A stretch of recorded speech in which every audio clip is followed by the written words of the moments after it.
Como já tínhamos falado no vídeo anterior, nós vamos agora comparar o cancelamento de sanções com anulação, porque cancelamento e anulação acabam se confundindo e acabam gerando problemas para você identificar qual dos dois está sendo mencionado no seu concurso. Então, tanto o cancelamento como a anulação vão gerar a retirada dos assentamentos daquela punição que estão registradas na ficha do militar. Está registrado lá uma permanência disciplinar na ficha do militar. Se ele cancelou, ela sai da ficha. Se ele anulou, também vai sair da ficha. Só que a primeira diferença que nós vamos ter é o seguinte: quando eu falava da anulação, lá atrás, a anulação acontecia quando a gente tinha uma ilegalidade. Houve uma ilegalidade, não dá mais para corrigir, não dá mais para sanar aquela ilegalidade, por isso que o ato está sendo anulado. Já o cancelamento é diferente. Não há ilegalidade na aplicação da sanção. E por que ela está sendo cancelada, professor? Porque o militar prestou bons serviços à corporação, por essa boa prestação de serviço ele está sendo recompensado com esse cancelamento, que também vai retirar a punição dos assentamentos do militar, vai tirar da ficha do militar. Professor, e como é então que eu vou diferenciar o cancelamento da anulação? A primeira diferença é essa: a anulação acontece quando há uma ilegalidade, o cancelamento acontece quando há a prestação de um bom serviço. Então eu vou ter como recompensa esse cancelamento. Professor, a anulação gera efeito retroativo? Gera, como eu falei. Você teve um prejuízo lá atrás em virtude de uma punição, você recupera todo o prejuízo, promoção, dinheiro, o que você perdeu, você vai recuperar. Já o cancelamento não, o cancelamento é dali para frente.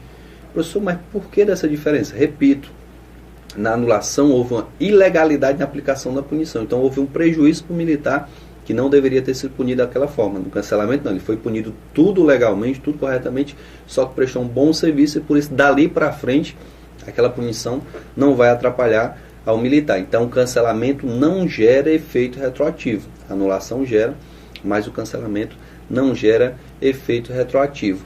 A anulação, como nós falamos lá atrás, ela é feita, como é uma revisão de um ato disciplinar, ela pode ser feita do tenente-coronel para cima. Tenente-coronel, coronel, comandante-geral, secretário de segurança, controlador, governador, do tenente-coronel para cima, qualquer um pode anular esse ato que seja ilegal. Já quando eu falo do cancelamento, a lei é específica. Na regra geral, quem que cancela, professor? É o comandante-geral, certo? Havendo necessidade, o comandante-geral é quem vai cancelar. Só que tem uma situação específica que o controlador-geral também poderá cancelar a sanção. Então, para que o comandante-geral cancele a sanção, você tem que comprovar em seus assentamentos os bons serviços prestados e tem que aguardar um lapso temporal, dependendo do tipo de sanção. Então, passou o tempo, passou o lapso temporal, você tem bons serviços prestados, o comandante-geral vai lá e cancela essa sanção.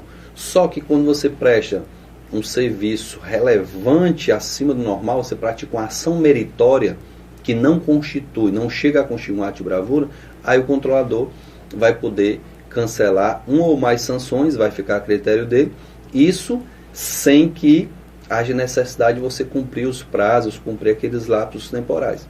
Então vai ser uma situação de exceção. Professor, e se eu pratiquei um ato de bravura? Volta a responsabilidade para o comandante-geral. É confuso, né? O comandante-geral pode cancelar todas as sanções que estiverem registradas na sua ficha se você praticar um ato de bravura. Ah, professor, eu acho que dá para entender. Então você vai ter que ler o artigo 70 com bastante atenção, vai ver a situação geral e depois as situações específicas em relação a esse cancelamento de sanções. Eu tenho que me ligar também que nem toda sanção pode ser cancelada. A demissão, a reforma administrativa disciplinar, a expulsão, essas três não podem ser canceladas. A lei não cita, mas a proibição dos uniformes do porte de arma também acaba não podendo ser cancelada, porque a lei cita as 4 que podem ser canceladas: advertência, repreensão, permanência disciplinar e custódia disciplinar. Inclusive dá um prazo para o cancelamento de cada uma delas. Então vamos aqui para o nosso slide para a gente iniciar a explicação. Quando eu falo em anulação, eu pergunto para vocês, quais são as sanções que podem ser anuladas? Quais são as sanções que podem ser anuladas? Se você for para o conceito de anulação, você sabe que a anulação acontece quando há uma ilegalidade. Então todas as sanções podem ser anuladas. Então aqui todas as sanções. Já quando eu falo de cancelamento, nem todas as sanções podem ser canceladas.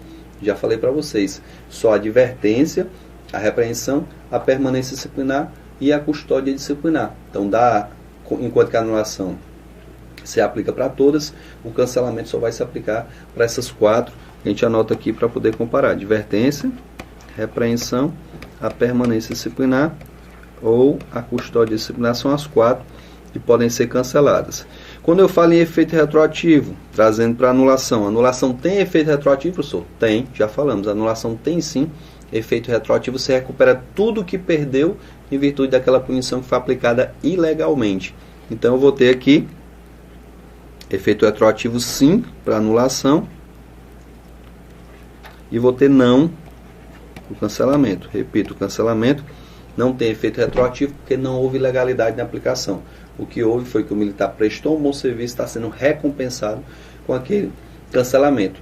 Por fim, quem é que pode anular? A gente viu que a anulação do tenente-coronel para cima até o governador, qualquer um pode anular. Agora, quando eu falo do cancelamento, na regra geral vai ser o comandante geral e no caso específico vai ser o controlador geral dos órgãos de segurança pública e sistema penitenciário. Então são 2 autoridades só que podem cancelar. A gente fez esse comparativo para que você não possa, para que você não venha se equivocar, venha confundir na hora da prova, certo? Tem algumas explicações além das que eu passei em relação ao cancelamento. Repito, comandante geral é a autoridade que de ofício, né, não precisa você requerer, de ofício, ele vai cancelar suas sanções quando punido com advertência, após 2 anos sem uma nova sanção disciplinar, você prestou bom serviço. Então agora sim eu sei que a advertência vai ser cancelada após 2 anos, desde que eu preste bom serviço e não tenha novas sanções disciplinares. Já a repreensão, se eu passar 3 anos sem novas punições, se eu passar 3 anos prestando bom serviço à corporação, a repreensão que está na minha ficha vai ser retirada. Já a permanência disciplinar, eu vou ter que aguardar um pouco mais. Eu vou ter que aguardar 7 anos sem novas sanções e prestando bom serviço à corporação.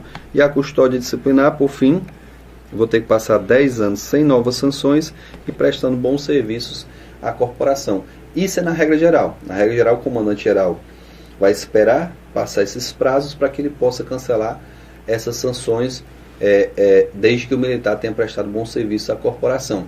Só que a gente viu que tem exceção. Quando o militar pratica uma ação meritória, todo dia passa na televisão, policiais do Ronda do Quarteirão fazem parto, dentro da viatura fazem parto, na residência, né? O parto não é uma atribuição do policial militar, mas também não é um ato de bravura, né? Ele não colocou a vida dele em risco, mas é uma ação que merece uma recompensa. Ele pode ser elogiado, pode ser dispensado de serviço e ainda vai ter o cancelamento das sanções. Professor, mas ele tem lá uma custódia disciplinar na ficha e está só com 1 ano. No caso da ação meritória, independe de prazo, independe de lapso temporal, independe de qualquer coisa. Só que aí, no caso da ação meritória, a responsabilidade não é mais do comandante geral, agora vai ser do controlador geral. Professor, e se for praticado um ato de bravura? Praticado o ato de bravura de novo, esquece-se os lapsos temporais, só que a autoridade responsável volta a ser o comandante geral. Então o comandante geral é quem vai cancelar, no caso do ato de bravura, todas as sanções que estiverem registradas na ficha militar, como eu falo de cancelamento, advertência, repreensão, permanência ou custódia disciplinar. Então acho que a gente fez o comparativo de anulação com custódia disciplinar, acho que deu para a gente tirar nossas dúvidas e a gente vai seguir falando agora do procedimento administrativo disciplinar. A gente chega ao fim do nosso código disciplinar e no final do código disciplinar a gente tem lá os processos regulares. Que processos são esses, professor? Procedimento disciplinar, Conselho de Judicação, Conselho de Disciplina e o PAD, Processo Administrativo Disciplinar, até com nome parecido do procedimento disciplinar. A gente tem um procedimento disciplinar, procedimento administrativo disciplinar, e tem um processo administrativo disciplinar, o PAD. São bem parecidos. Qual é a diferença? Esse procedimento disciplinar que a gente vai estudar agora é o procedimento que é aplicado em casos de sanções mais brandas. Se quer punir um militar com advertência, com repreensão, com permanência disciplinar, com custódia ou até com a proibição do uso de uniformes e do porte de arma, então para aplicar essas 5 sanções, eu utilizo esse procedimento disciplinar que a gente vai estudar agora. Já se eu quero demitir expulsar ou reformar o militar, eu vou ter que utilizar um processo que é mais elaborado, processo que não pode ter falhas porque a pena é mais rigorosa. Aí eu vou utilizar conselho de indicação, conselho de disciplina ou PAD. Esse é um assunto que a gente vai estudar na próxima aula, no próximo vídeo. Hoje a gente vai falar somente a respeito do procedimento disciplinar, aquele mais simples, que vai ser instaurado sempre que o militar cometer uma transgressão militar. Então, condição essencial para a instauração do procedimento disciplinar: tem que haver a transgressão disciplinar. Mas nem sempre que houver a transgressão disciplinar, a gente vai ter um procedimento. Por quê, professor? Porque eu tenho que ter um dedo duro, tem que ter uma pessoa para denunciar. E esse denunciante ou signatário, ao se deparar com a transgressão disciplinar ou ao tomar conhecimento, vai ter que fazer uma comunicação disciplinar. Essa comunicação disciplinar vai ser encaminhada à autoridade competente, autoridade que tem ação disciplinar sobre aquele militar, que pode punir aquele militar. Então a comunicação disciplinar é encaminhada para essa autoridade. Professor, o senhor falou que se o superior flagrar o subordinado cometendo a transgressão, ele tem que fazer a comunicação disciplinar. E se for o contrário, se for o subordinado quem flagrou o superior cometendo a transgressão disciplinar, vai ser instaurado o procedimento? Também vai, desde que haja uma representação. Quando é o subordinado que está denunciando o superior, o nome do documento é representação. Quando é o superior que está denunciando o subordinado, vai ser a comunicação disciplinar. Então é aqui que a gente vai ter o início do nosso procedimento disciplinar, justamente na transgressão disciplinar. Cometida a transgressão, para que haja um procedimento disciplinar, nós vamos ter que ter a comunicação disciplinar.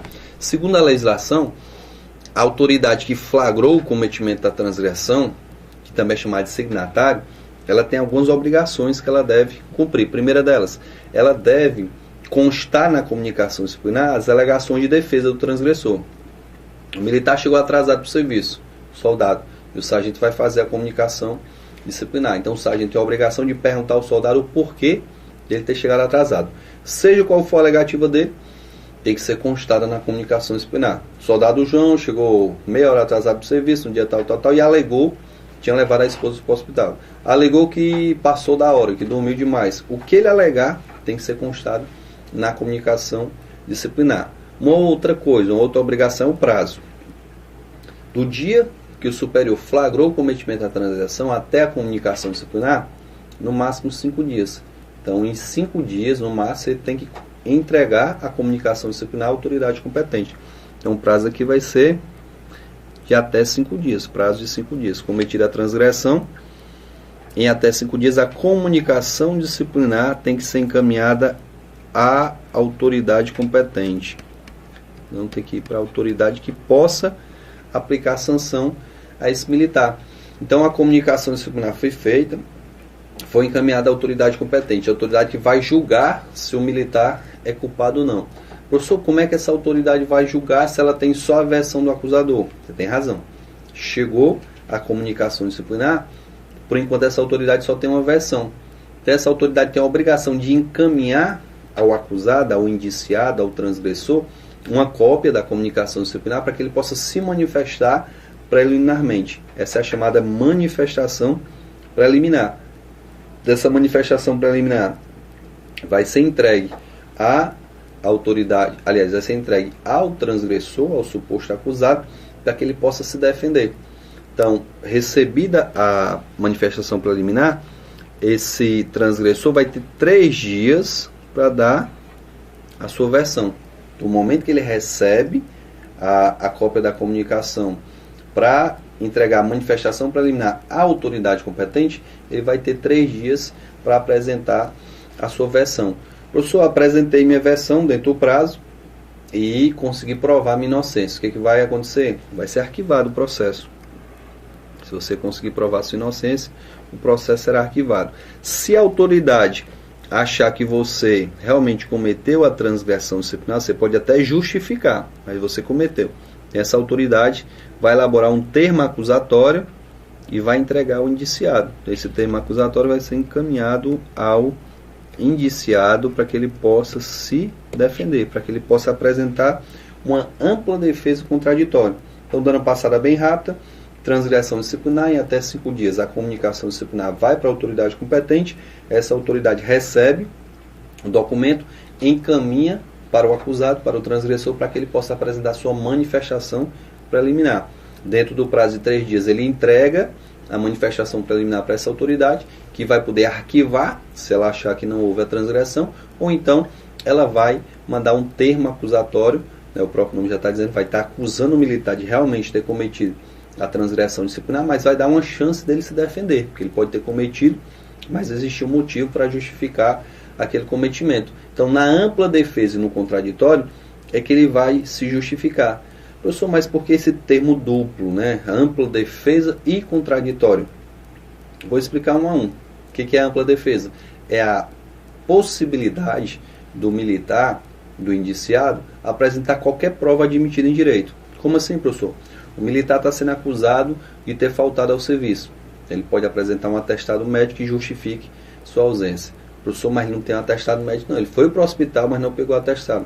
Então ele tem uma filmagem lá do hospital que comprova que ele teve naquele dia horário, né, lá naquele hospital tem um prontuário, tem testemunhas. Então essa é a ampla defesa. Ele pode apresentar qualquer prova que é admitida em direito, que é permitida no direito. Professor, e o contraditório? O que é o contraditório? É o direito que o acusado tem de contradizer. Em outras palavras, mais popularmente, dizer que o acusador está mentindo. Ele vai dizer isso de maneira moderada, de maneira educada. Que é contradizer, vai dar a versão dele contradizendo. O militar está sendo acusado de ter faltado ao serviço.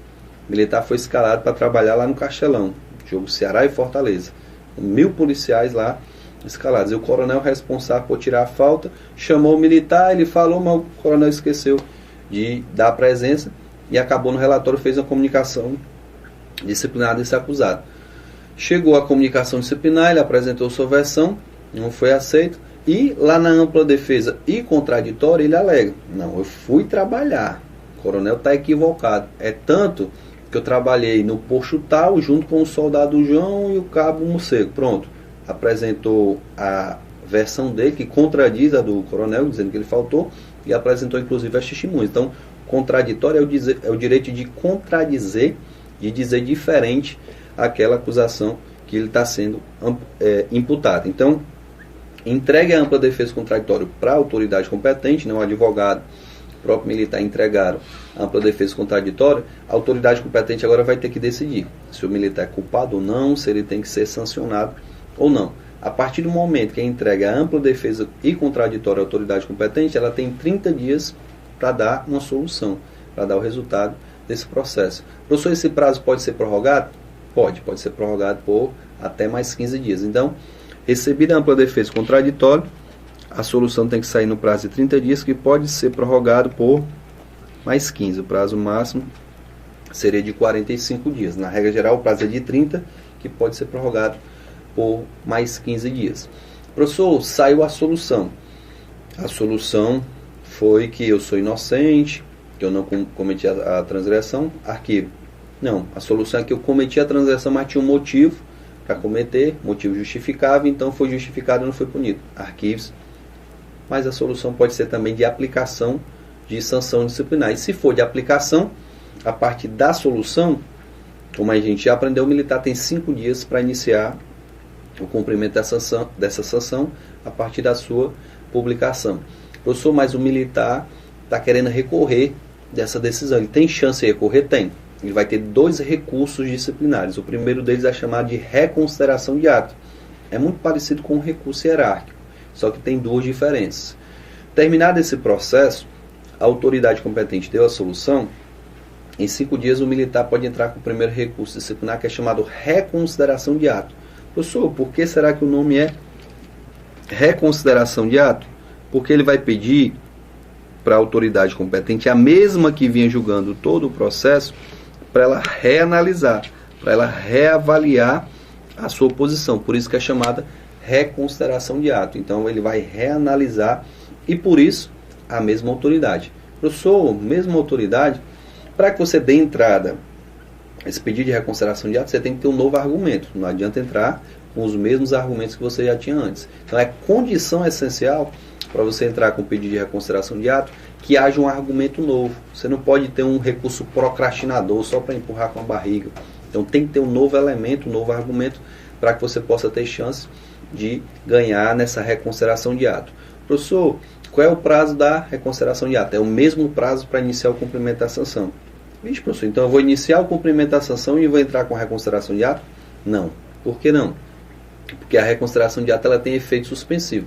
No momento que eu dou entrada no pedido de reconsideração de ato, automaticamente a punição fica ali stand-by aguardando a nova solução. Então tenho 5 dias para dar entrada na reconsideração de ato e a autoridade competente, que já vinha julgando o processo, vai ter 10 dias para me dar uma solução. Pode ser a mesma, pode ser uma nova solução, ele pode mudar ou não, vai ficar a critério dessa autoridade competente. Então, repito, o pedido de reconsideração de ato é um recurso, o militar tem que primeiro respeitar o prazo, passou mais de 5 dias não deu entrada, se torna intempestivo, fora do prazo. Não pode ser procrastinador, posso querer só empurrar com a barriga, e eu tenho que apresentar um novo argumento para dar entrada desse pedido de reconsideração de ato. Como eu falei, ele gera um efeito suspensivo, a punição fica ali stand-by. Se lá no final eu perder, eu vou ter que cumprir a sanção. Se eu ganhar, logicamente que eu não vou cumprir essa sanção. Professor, saiu a solução. E a autoridade competente confirmou a aplicação da sanção. De novo, não mudou nada. Ele vai ter que cumprir a sanção que foi determinada. Professor, posso fazer alguma coisa? Pode. Você pode cumprir a sanção, bem como pode recorrer novamente. Professor, mas já tentei 3 vezes, tentei lá na manifestação preliminar, tentei na ampla defesa contraditória, tentei na reconsideração de ato, eu vou pedir de novo a mesma autoridade? Não, dessa vez você não vai pedir a mesma autoridade. Por que o nome do recurso é recurso hierárquico? Porque o recurso vai ser dado entrada junto ao superior da autoridade que vinha julgando antes. Se antes quem vinha julgando era um capitão, então o recurso hierárquico vai ser julgado por um major, por um tenente-coronel, algum superior daquele capitão que vinha julgando. Então essa é a primeira diferença, porque o recurso hierárquico é muito parecido com o pedido de reconsideração de ato. Vamos lá para os prazos. Veja só, saindo a solução aqui da reconsideração de ato, o prazo para dar entrada é o mesmo. 5 dias é o prazo para eu dar entrada no meu recurso hierárquico. O prazo para a solução, professor, 10 dias é o prazo para a solução. Só que diferentemente da reconsideração de ato, o superior aqui que recebeu o pedido vai ter que informar em 3 dias para a autoridade anterior que o militar entrou com recurso contra a decisão dele. Ou seja, se era um capitão que estava julgando todo esse processo aqui e o militar entrou com recurso hierárquico, então o major, o tenente-coronel, a autoridade que recebeu isso aqui, do dia que receber tem 3 dias para informar a autoridade anterior que o militar, que o subordinado entrou com recurso contra a decisão dele. Então, segunda diferença. Primeiro, reconsideração de ato, quem julga é a mesma autoridade que vem julgando antes. Recurso hierárquico é um superior. Segunda diferença, no caso do recurso hierárquico, a autoridade vai ter 3 dias para informar a autoridade anterior que o militar entrou com recurso contra a decisão que foi proferida no processo. Professor, a reconsideração, aliás, o recurso hierárquico também tem efeito suspensivo também. Entrei com recurso hierárquico, só vou cumprir a sanção ao final se perder. Se na solução o militar perder, aí aqui como não tem mais recurso cabível, em 3 dias o militar vai ter que iniciar o cumprimento da sanção, se ele perder. Se realmente ele tem que cumprir a sanção, então depois do resultado do recurso hierárquico, como não cabe mais recurso, em 3 dias o militar deverá iniciar o cumprimento da sanção. Recurso hierárquico, assim como a reconsideração de ato, não pode ser intempestivo, não pode ser procrastinador, nem tampouco ele pode ser dado entrada sem novos argumentos. Então, tem que ser dentro do prazo de 5 dias, tem que ter um novo argumento, não pode ser aquele recurso só para empurrar com a barriga. Então, basicamente, o nosso procedimento disciplinar é isso daí. Só que tem algumas informações, algumas peculiaridades que a gente vai aqui chamar a atenção para que a gente possa fazer uma revisão geral. Lembra que o professor falou no signatário, a pessoa que faz a comunicação disciplinar? Vou falar novamente dele. Esse signatário que fez a comunicação disciplinar, ele deve ser informado da solução do processo. A lei dá um prazo para você informar, para a autoridade competente informar, muito embora o prazo do procedimento não fique muito claro. O procedimento tem várias falhas, basta a gente ver aqui. Quando a autoridade competente recebe a manifestação preliminar, não existe prazo para ela decidir se arquiva ou se o militar tem que fazer esse termo acusatório. E do momento que ela recebe a comunicação disciplinar para encaminhar a manifestação preliminar, também não tem um prazo. Eu tenho esse prazo de 5, tenho esse prazo de 3, aqui eu tenho um prazo, aqui eu tenho um prazo, mas em algumas situações eu não vou ter prazo, então vai ficar difícil definir em quanto tempo vai se encerrar esse procedimento disciplinar. Mas a lei diz que o signatário, a pessoa que fez a comunicação disciplinar, deve ser informada, contando da data que ela deu entrada na comunicação disciplinar, em 90 dias, acerca do resultado, acerca da solução do procedimento disciplinar. Então, em 90 dias, a autoridade competente deverá informar ao signatário qual foi a solução daquele processo. Outra informação que é importante para a gente: se durante o processo houver alguma necessidade de um afastamento regulamentar do militar, o militar está respondendo o processo e de repente morreu um parente, ele entrou no afastamento de luto. O militar está respondendo o processo, foi transferido, entrou no afastamento de trânsito. O militar está respondendo o processo, entrou de licença paternidade. Então, havendo qualquer afastamento regulamentar, os prazos também serão interrompidos, ou seja, vão ser congelados. Só voltam a contar quando o militar retornar desse afastamento regulamentar. Voltando aqui para o nosso esquema, tem mais uma informação importante, que é justamente a dispensa da manifestação preliminar. Deixa eu dar uma apagada aqui para ficar mais tranquilo, para a gente entender o que foi que a gente aprendeu em relação ao processo. Que o militar tem várias chances de se defender. Porém, a gente pode ver uma situação em que o militar não vai ter a chance da manifestação preliminar. O que a lei diz? A lei diz o seguinte: quando existirem elementos de convicção suficientes do cometimento da transgressão disciplinar, será dispensada a manifestação preliminar. Então, veja só aqui, da comunicação disciplinar vem direto para o termo acusatório. O professor deu um exemplo aí. Eu sei de uma situação prática que se encaixa perfeitamente nessa circunstância aqui. Eu estava trabalhando no quartel, uma sexta-feira, 5 horas da tarde, os policiais começaram a sair do quartel, o coronel, o comandante da unidade, estava lá no corpo da guarda e viu a motocicleta saindo com o subtenente, pilotando a motocicleta com capacete, mas transportando o soldado atrás sem capacete.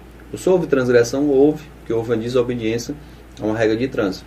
O coronel mandou comunicar o subtenente e o soldado. Só que da comunicação foi direto para o termo acusatório, porque o coronel, que era responsável por julgar, flagrou. Não há dúvida de que houve realmente a transgressão disciplinar. Mas durante a ampla defesa contraditória, os dois conseguiram provar que houve a transgressão, mas que tinha um motivo. Os dois, através de documento de hospital, através de prontuário, de declaração do médico, comprovaram que realmente o soldado teve que sair às pressas do quartel, porque a esposa estava doente, precisando ir para o hospital. E, geralmente ele ia de ônibus, mas o subtenente, numa atitude de camaradagem, foi lá e levou para agilizar o soldado na motocicleta. Então, houve o procedimento disciplinar, não houve o direito à manifestação preliminar, mas acabaram não sendo punidos porque tinham um motivo para justificar. Então, quando existirem elementos de convicção suficientes do cometimento da transgressão, será dispensada a manifestação preliminar. Mas no termo acusatório, lá no documento, vai se constar que foi dispensada a manifestação preliminar por esse motivo. A gente já falou a respeito dos afastamentos regulamentares, dos prazos, a gente já falou a respeito do signatário, da dispensa da manifestação preliminar e já falamos também dos recursos intempestivos, procrastinadores ou com falta de novos argumentos. Nesse caso, para encerrar, se a reconsideração de ato ou recurso hierárquico não tiverem um argumento novo, se eles forem intempestivos ou procrastinadores, eles nem vão ser considerados. Então a gente conclui nosso vídeo com procedimento disciplinar. Na próxima aula a gente vai falar dos processos regulares, Conselho de Educação, Conselho de Disciplina e o PAD. Muito obrigado e até a próxima.